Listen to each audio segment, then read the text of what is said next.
Dalam video kali ni saya nak share macam mana cara nak buat kotak laci. Kotak laci yang tengah tu, yang 3 tu. Dia ada ukuran dia juga. Kita tak boleh main sembarang buat lah. Kalau tak, kita takut nanti dia akan tersangkut, melekat, susah nak tarik. Jadi dia pun ada ukuran dan dia punya kira-kira tu jugalah saiz yang perlu kita buat. Okey, jadi dekat sini saya akan lukis sikit lah bagi mudah sikit nak faham. Okey, pertama sekali sebelum kita nak buat laci ni, mesti kita kena ada dia punya kakas dia lah. Base unit dia, base unit punya kakas. Okey, untuk ketinggian ni, untuk ketinggian kakas ni yang selalu saya buat adalah 690mm. Yang ni yang saya selalu suka buat. Kira standard saya lah. Kalau nak buat saiz lain pun terpulang jugalah. Tapi kalau nak tiru pun okey juga. Selalu ketinggian saya buat adalah 690mm. Manakala dia punya kedalaman dia 540mm. Dan dia punya lebar dia 470mm. Sebenarnya tak kisah tau. Kalau kita nak buat lebar lagi pun macam saiz 500 ke 400 ke pun boleh je. Tetapi saya selalu suka buat, saya standardkan saiz lebar dia 470mm. 470mm ni sebab kalau kita masukkan spoon tray ke dalam kotak laci kita tu, dia ngam-ngam masuk. Maknanya spoon tray tu kita tak payah nak adjust lagi lah dia punya saiz spoon tray tu. Kita tak gaduh kita tak gaduh nak potong lagi ataupun nak belah lagi dia punya saiz dia. Kalau kita buat saiz 470mm ni, bila kita masuk spoon tray dalam kotak laci tu, dia ngam-ngam je masuk. Okey, kemudian kita dah boleh buat dia punya kotak laci dia lah. Untuk kotak laci ni biasanya kita buat 3 layer lah kan. 1, 2, 3. Okey, untuk untuk kotak laci dalam ni mestilah kecil sikit daripada saiz kakas. Okey, saya mulakan dengan dia punya ketinggian kedalaman ni lah, kedalaman kotak laci ni. Untuk kedalaman dia yang biasa saya buat adalah 120mm. Ketinggian dia. Kemudian untuk saiz yang tengah ni saya akan kecilkan sikit. Saya buang sekeping chipboard lah. Maknanya 120 tolak 16 dapatlah 104mm untuk saiz ni. Kalau kita nak bagi sama pun boleh juga. Macam tinggi dia ni 120, yang ni pun, yang saiz B ni pun 120 juga boleh. Tetapi saya selalu kecilkan sikit lah dalam buang sekeping chipboard. Masuk 104 supaya tak keliru masa assemble nanti, tak keliru. Okey. Untuk yang bahagian tepi ni kita kena buat 6 pieces lah sebab kita nak pakai 3 layer laci kan. 1, 2, 3, 4, 5, 6. Kita kena potong 6 keping lah. Maknanya 120mm kali 500. 500 ni panjang laci ni. Kenapa 500mm ni? Yang ni 500mm ni ikut kepada drawer runner yang kita nak gunakan. Tapi ni kan kita dah pasang drawer runner dia ataupun drawer slide lah orang panggil. Yang ni terpulang lah. Kadang-kadang kita nak kena guna drawer runner yang 450. 500mm ni lebih kurang 20 inci. Kalau yang 450mm tu 18 inci. Tapi saya selalu guna yang 20 inci lah. Maknanya 100, yang ni lah, yang bahagian A ni kita buat 6 keping, 120 kali 500 kali 6 pieces. Ni bahagian A. Kemudian bahagian B ni, yang pentingnya bahagian B ni lah. Kalau kita tak dapat saiz dia, nanti dia akan ketat nak masuk. Terpaksa kita buat buka pasang sampai nak jumpa saiz dia. Tetapi dia ada formula jugalah macam mana cara nak dapatkan saiz B ni. Okey, sebelum tu saya nak bagi tahu saiz siap kakas untuk kotak laci ni adalah 412mm kali 500mm. 500 ni tak kisah lagi. Kalau yang 412 ni dia mesti ngam-ngam lah saiz 412 ni. Sebab kita tak nak bila kita pasang runner ni, kita nak masukkan ke dalam laci ni, nanti dia ketat. Jadi saiz yang perlu buat adalah 412mm. Saiz siap lah bila kita dah tembak skru semua kan. Bila kita assemble maknanya 412 kali 500mm.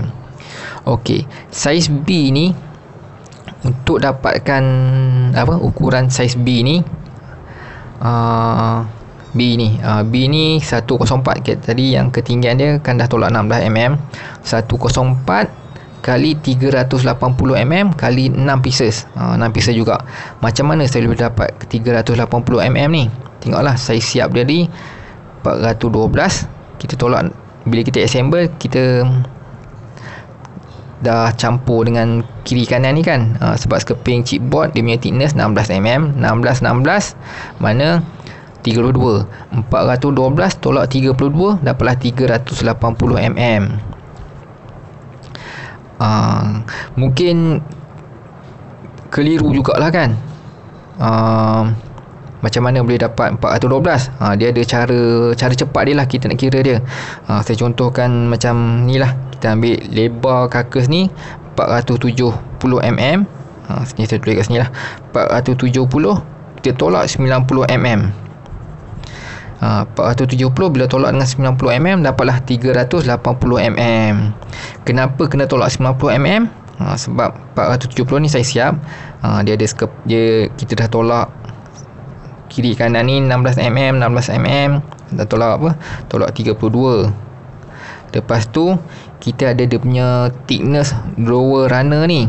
Drawer runner ni 1 inci ataupun 26 mm. Maknanya 13 26 lah. Dia tolak lagi 26 mm. Okey, lepas tolak 26, lepas tu kotak laci ni pula, dia ada 16 mm sini, 16 mm. Kita kena tolak lagi 32 mm. Barulah dapat 380 mm. Ini kita campur ni, campur 32 26 32 ni, dapat 90 mm. Jadi 470 tolak 90 mm, dapatlah 380 mm.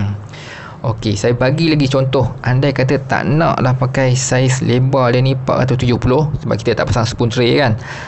Saya katakanlah lebar dia ni 500 mm. 500 mm. Kita tolak yang ni 90 mm ni. 500 tolak 90 maknanya 410 mm. 490 mm mana kita tukarlah 380 ni, kita tukar kepada 410. Harap boleh faham 500 tolak 90 dapat 410. Itu kalau kita nak buat saiz karkas ni, lebar dia 500 mm.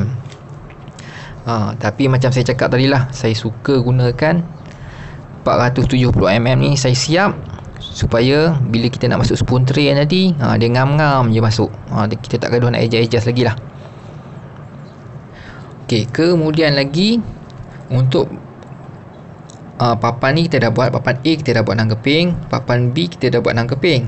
Kemudian kita kena letak plywood lah pada bahagian bawah laci ni. Kalau tak lobos lah kan. Dia tak ada benda yang macam mana.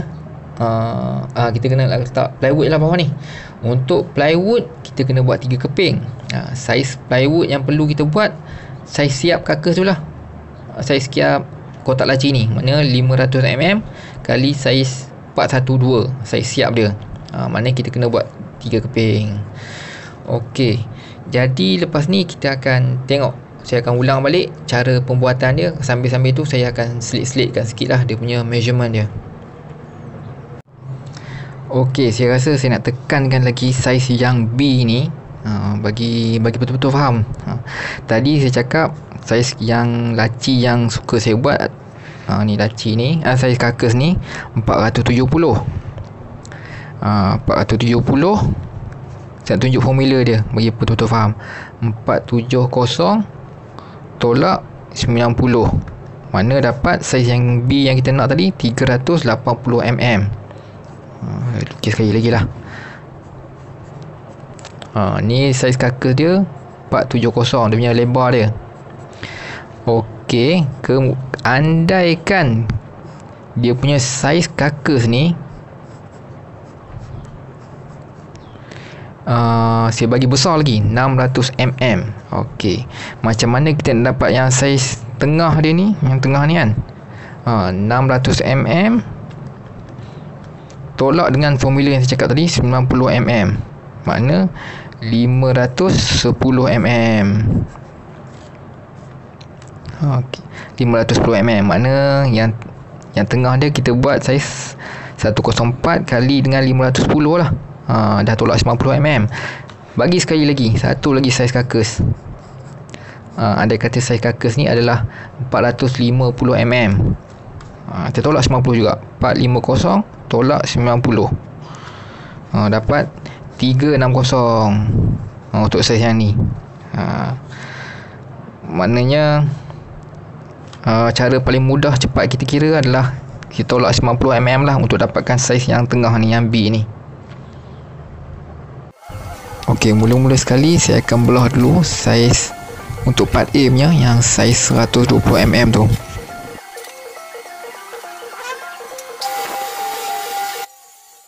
Kemudian untuk part B yang saiz 104 mm tu, cara nak buang 16 mm, kita selitkan sekeping chipboard kat situ lah. Itu cara paling cepat sekali lah. Kita tak gaduh nak ukur banyak kali table saw tu. Untuk teknik yang selit sekeping chipboard ni, tu sesuai untuk table saw saya lah. Kalau table saw yang lain tu saya tak nak pastilah boleh buat macam ni ke tak.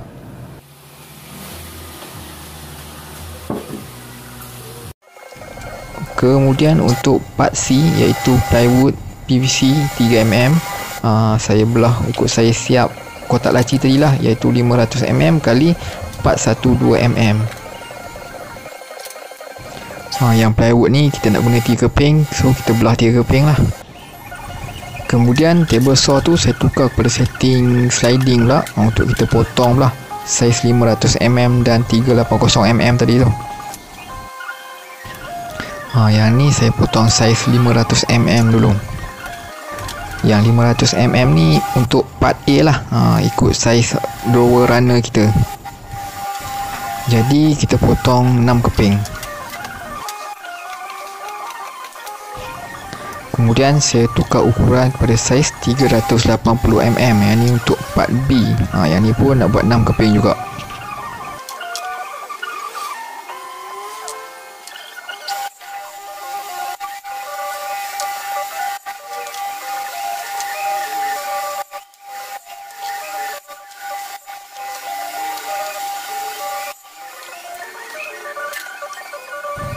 Okey, dah siap semua papan-papan yang kita potong tadi tu. Kemudian kita dah boleh pasang PVC edging lah. Untuk PVC edging ni kita pasang sebelah je lah, pada bahagian yang facing aja yang nampak. Semua sekali yang perlu kita edging, maknanya 12 keping lah, 66. Yang buat yang besar pada bahagian bawah tu sebenarnya untuk kakus dia, tapi saya edging sekali lah.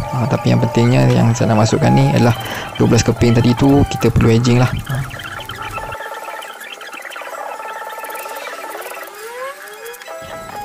Untuk cara pemasangan PVC edging ni, boleh tengoklah sebelum ni saya ada pernah buat video macam mana cara nak pasang PVC edging tanpa legam dan lekat PVC edging tu kan.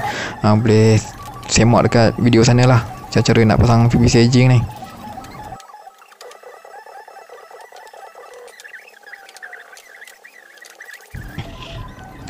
Okey, jadi lepas ni kita dah boleh assemble lah kita punya kotak laci kita. Cuma masa nak assemble ni kena pastikan lah yang part A 500mm tu pada bahagian tepi, manakala part B 380 pada bahagian tengah. Sebab itulah pada bahagian B tadi tu dia punya tinggi kotak tinggi papan tu saya kecilkan sikit, buang 16mm supaya kita tak keliru lah masa nak assemble. Kadang-kadang kita tersasul juga sebab tersalah pasang part A kita pasang kat tengah, part B kita pasang belah tepi. Jadi kalau kita kecilkan sikit, nampak beza sikit lah. Jadi masa assemble pun tak adalah keliru. Lepas tu kita termasuk sekali lah dengan plywood pun kita dah boleh lekatkan dekat kita punya kakus tadi, kotak laci kita tadi.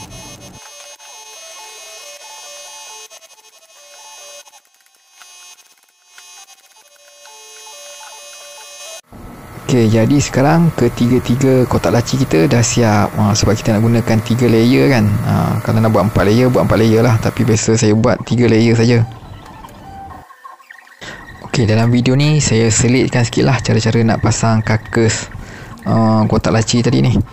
Kita kena buat kakus dia dulu. So Saya masukkan sikit lah video macam cara nak buat dia punya carcass base unit ni.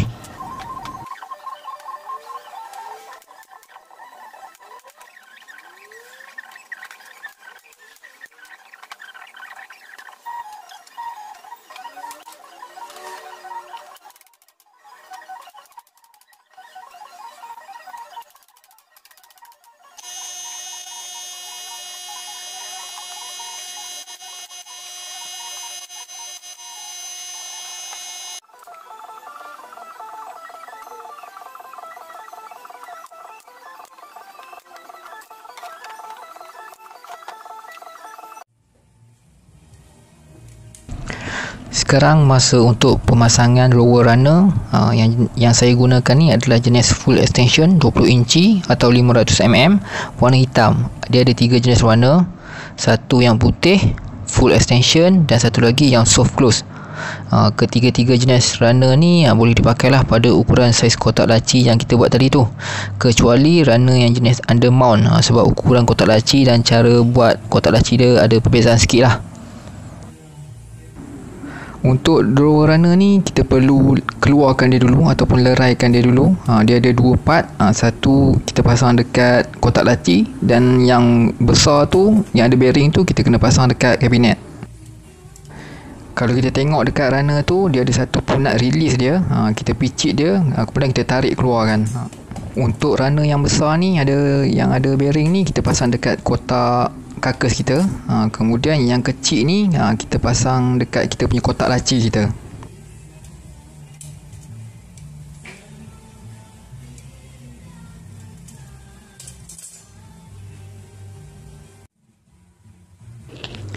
Okey, untuk kotak laci ni macam dalam video ni saya tandakan dulu.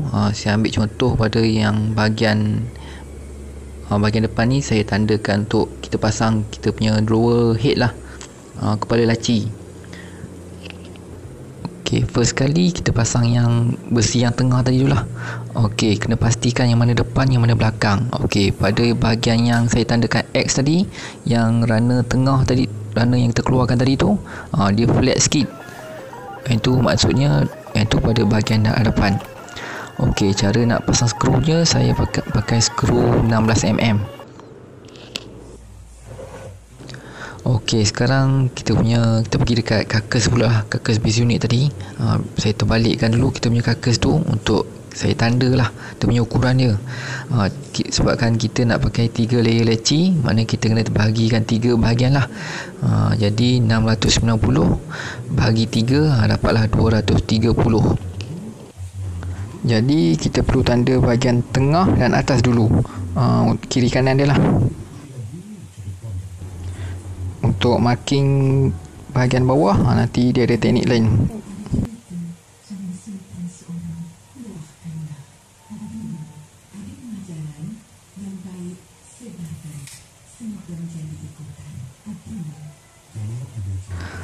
Lepas kita dah tanda 230mm tadi, kita kena naikkan lagi ataupun tambah lagi 50mm bagi dia tinggi sikit. Sebab dia ada teknik mudah lah kalau untuk kita pasang runner ni, supaya antara kotak laci nanti dia tak sangkut. So kita kena naikkan lagi 50mm, mana 230 tambah lagi 50 maknanya 280.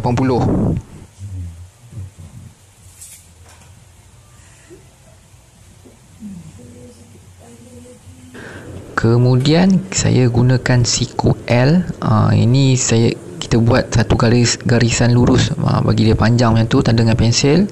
Kalau kita nak tanda depan belakang 2-3 kali susah pula. Kita guna siku L je, buat satu garisan panjang. Maknanya bila kita guna siku L ni, kita dapat satu garisan lurus lah. Mana depan dan belakang lebih kurang lurus saja punya, lebih kurang sama je dia punya tinggi dia.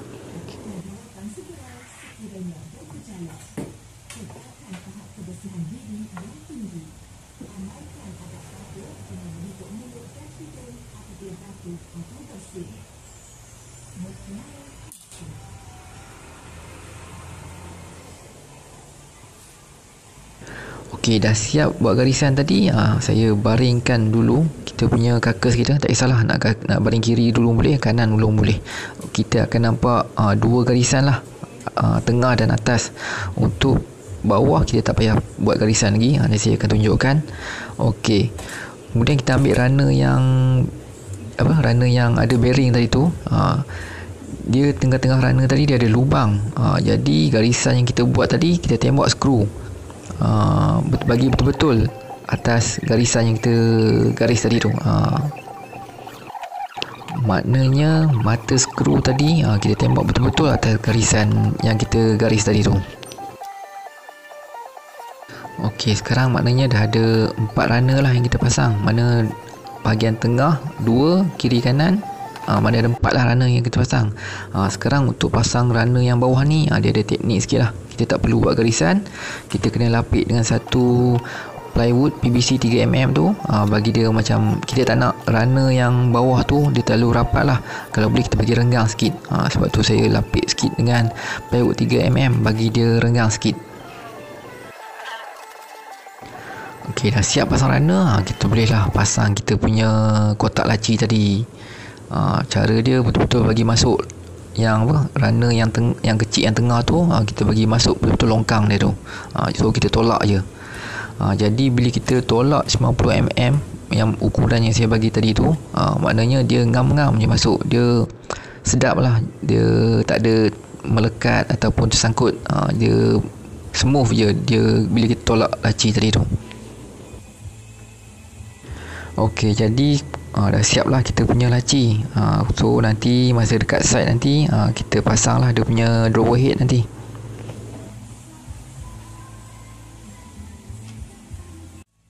Okey, sekarang kita boleh masukkan lah. Kita try masuk kita punya spoon tray kita tadi. Jadi sebab tu saya suka kakas saya, dia punya lebar dia saiz 470mm. Sebab bila kita pasang spoon tray ni, dia ngam-ngam je masuk. Cuma dia mungkin ada longgar sikit lah pada bahagian depan dan belakang. Itu tak kisah sangat, sikit-sikit tu tak kisah. Jadi sampai kat sini dulu perkongsian saya, dan saya harap video ni sikit sebanyak dapat membantu. Jadi terima kasihlah kerana sudah nonton, dan insyaAllah kita jumpa di lain video. Assalamualaikum.